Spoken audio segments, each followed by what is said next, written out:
Pertama sekali perlu kita fahami latihan ketenteraan di MTD ni terbagi kepada banyak. Antaranya ialah latihan yang berkonsepkan kepimpinan, ketahanan fizikal dan juga ketahanan mental. Pada setiap hari Sabtu kami akan menjalani latihan seperti latihan kawat dan juga latihan physical training.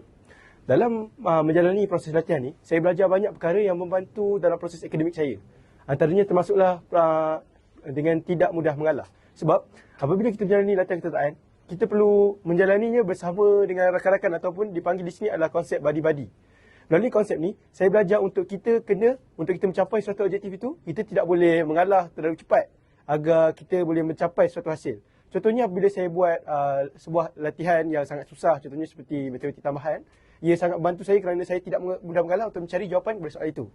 Selain itu, melalui latihan ketenteraan ini juga, saya belajar untuk lebih ke depan dalam akademik. Saya menjadi seorang yang lebih positif dalam kelas dengan sering menjadi pelajar yang jenis aktif dalam kelas, sering rajin untuk memberikan jawapan dan mengangkat tangan untuk bergerak ke depan dan menjawab sebuah soalan. Hal ini kerana saya sudah terbiasa dengan latihan ketenteraan yang melatih saya untuk memimpin skot-skot saya. Contohnya seperti memberi hukuman semasa latihan kawat dan juga membawa mereka untuk menjalani latihan ketenteraan.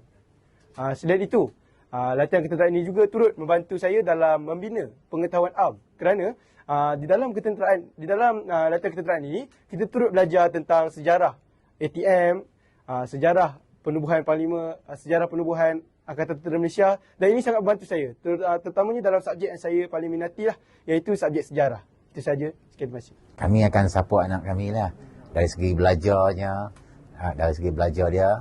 Kalau tak faham, tanya cikgu lah. Tanya cikgu ataupun pentadbir ke yang mana yang jaga anak saya lah. Yang tu sajalah. Yang tu sajalah. Kalau kata tak faham, tanya cikgu, tanya yang jaga tu lah. Dan kami pun support dia jugalah. Sekali bagi counselling sikit lah dekat dia supaya semangat dia kuat kan. Sebab sini tough, latihan kat sini tough. Kalau tak cukup masa memang susah lah.